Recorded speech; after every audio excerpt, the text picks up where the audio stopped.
lovelies, welcome to my channel. It's Hila here, Saturday Night Station. I hope that you're having a fantastic day wherever you are.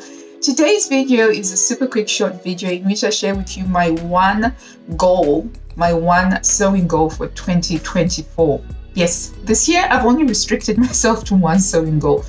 And that's because in the past I've been making 5 sewing goals each year, and somehow magically, mysteriously, I only managed to tick off 1 or 1.5 of those goals. So I thought for this year, why not be pragmatic, practical, and actually learn and just focus on one sewing goal and do it really well.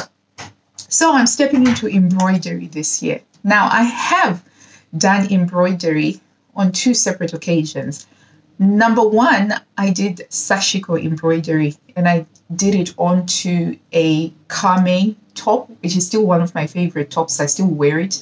To this day, it's a linen top, and I did that years ago. But Sashiko Embroidery is very different. It's a Japanese style of embroidery that is used for mending and for reinforcing old clothes, and it's very methodical. So it's just the running stitch in repeated patterns, and much like a lot of Japanese minimalistic design, it is beautiful in its simplicity.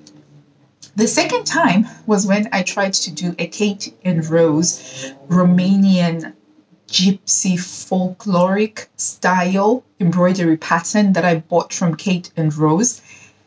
And it was just a simple small thing that was supposed to go onto the yoke of another kame top that I had made. And it was a disaster because to this day, that top has a quarter finished embroidery on it.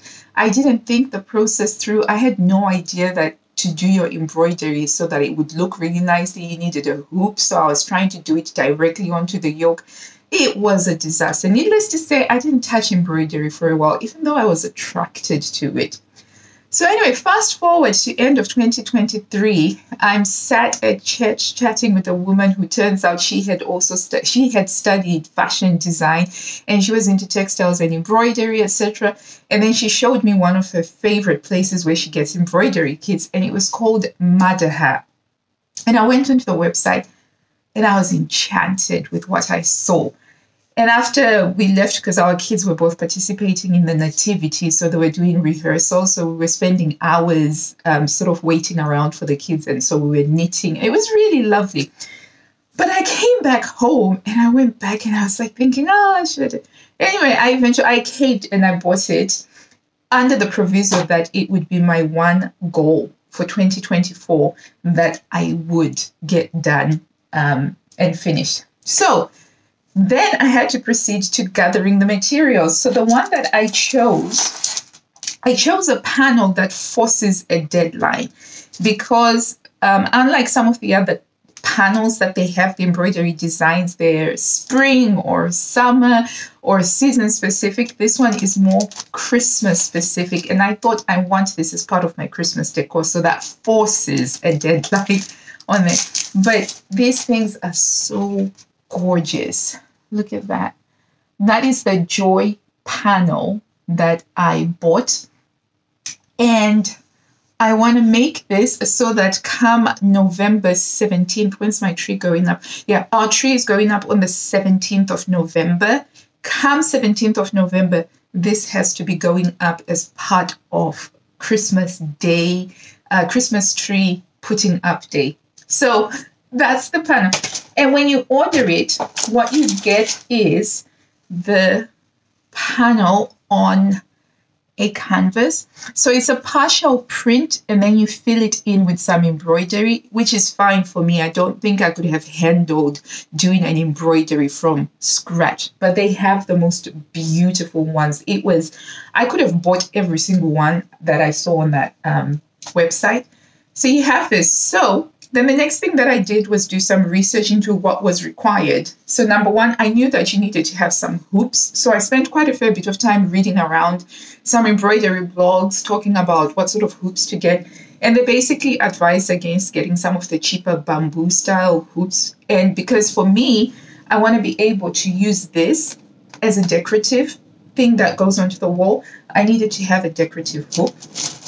And so I ended up getting It was a set of 3. I couldn't get just one, and I have to use the 7-inch hoop over here. I have no idea what I'm doing, but I thought that this was quite lovely because it's got a really lovely wooden grain there and a brass finish. So that's going to look quite lovely once it is done by the 17th of November 2024. Okay, and then the other thing that I had from my failed aborted embroidery with the Kame top was I still had the embroidery floss that I had bought then, because I imagined that I was going to become an embroiderer. I would make jackets and then I would add intricate embroideries down the back, etc. So I bought loads of them because it was a lot cheaper to buy in bulk. So anyway, years later, they are now coming in handy. So you also get a guide, a stitch guide with the types of stitches that you're supposed to be doing and what colors to use. So that's that in there.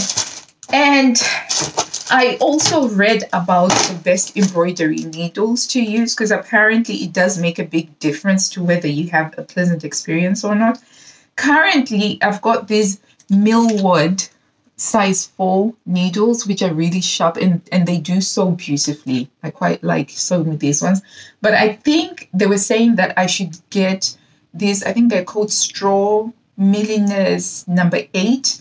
So I have those on order, but I am going to start with using these ones. But I'm just generally curious to see what the difference will be between using a proper embroidery needle and versus using something else. And the cost is very minimal because I think you can get a pack of 8 for about £1.95 or £2.95. So I think it's worth it to experiment. So the needles, I've got them sorted, and thimble. Got myself a thimble there because apparently it's necessary to have. And then in order to improve my chances of success and not have everything everywhere, I'm keeping all of my embroidery project in this tray caddy over here. So this is where it's going to live, so that if I decide to do a bit of embroidery by the fire, of which, oh, I'm so in love with that idea of sitting by the fire doing my embroidery, you know, I can just pick this up and then go, and everything is just going to live in here. And I don't know, I think I might decorate and do a little thing that, you know, to inspire and motivate me to actually stick with it, because I am worried I'm not going to. But anyway, that's all that I wanted to share with you today, how I'm stepping into embroidery and how this year I only have the one sewing goal, but it is going to be done, well executed from start to finish, and it's going to expand my sewing repertoire. And hopefully at the end of it, I'll also have something that is really practical and beautiful to look at, that the whole family can enjoy, and that is going to bless the home, which will be a nice difference from the usual making loads of stuff for myself, which, by the way, I'm not going to stop doing. I'm still going to do that stuff because it's pointless trying to tell myself that I'm going to stop making stuff for myself, because it doesn't work. It never works. So I'm still going to be making stuff for myself, but I'm also going to be making stuff for the house, for my family, for others as well.